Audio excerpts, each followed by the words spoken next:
they won't teach you this. There's several types of business. You got traditional business, corporations. That's fine. Get a job just so you can get your feet wet. You gotta pay the lights, you gotta pay the water bill, you gotta pay the gas bill, you gotta pay daycare, you gotta have health insurance. Nothing wrong with a job. But that's where you get your feet wet so you can turn around and create them. Then you got franchising. Most of us don't have $2.5 million just to own a McDonald's and $500,000 just to get a Dunkin' Donuts, and we don't have that kind of money just laying around. Then you have what I do, which is non-traditional business. That's why I make non-traditional money. Because here's the difference. You have to learn that you can give yourself a pay raise with the money that you currently make. See, a lot of us want to make more money to change our situation, but you own a W-2. A 1099 with a W-2 allows you to have all the write-offs so that you can give yourself a $7,000 to $8,000 a year raise with the money from your job. So you don't have to have a big business with a marquee so you can feel like you're a business owner. Abel Mabel said it best. That's the problem in Atlanta. We all want to look like something. Me and Mark call them prude homes.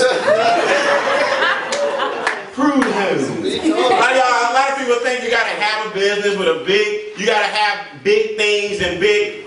You don't. It's not about flash. A business is just a tax ID number in a folder.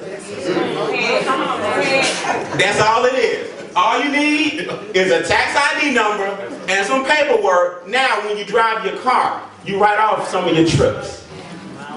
When I went to Maui, I kept the receipts because I told somebody about my business. So now my vacation becomes something that the government can't tax me on.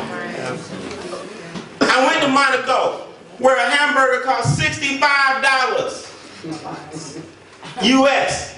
That's a $65 hamburger. You better believe it came off my taxable income. In fact, everything was on me. You get two of them, you get two of them too. Because you need write-offs, but you can't do it with a W-2.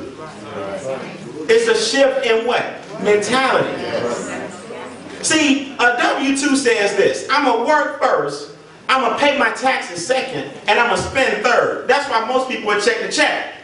Because you saying, boss, get yours, government get yours, state, federal, FICA, everybody else get yours, then pay me what? Mine.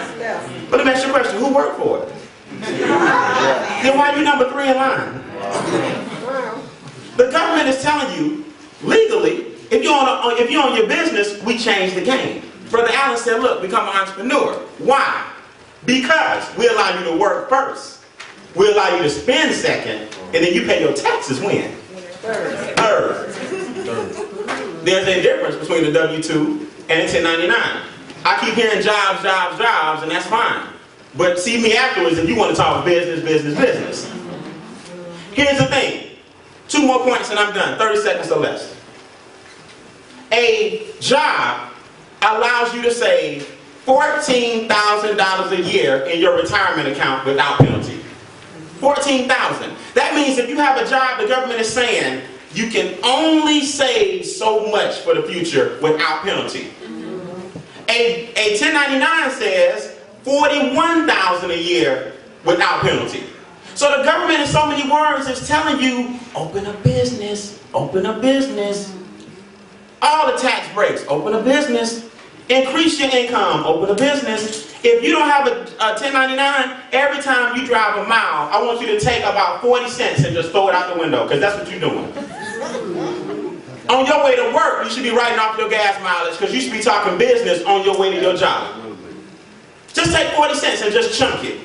You know that little change you got? Just chunk it. I'm telling you, I went from ashy to classy. Because I opened a business.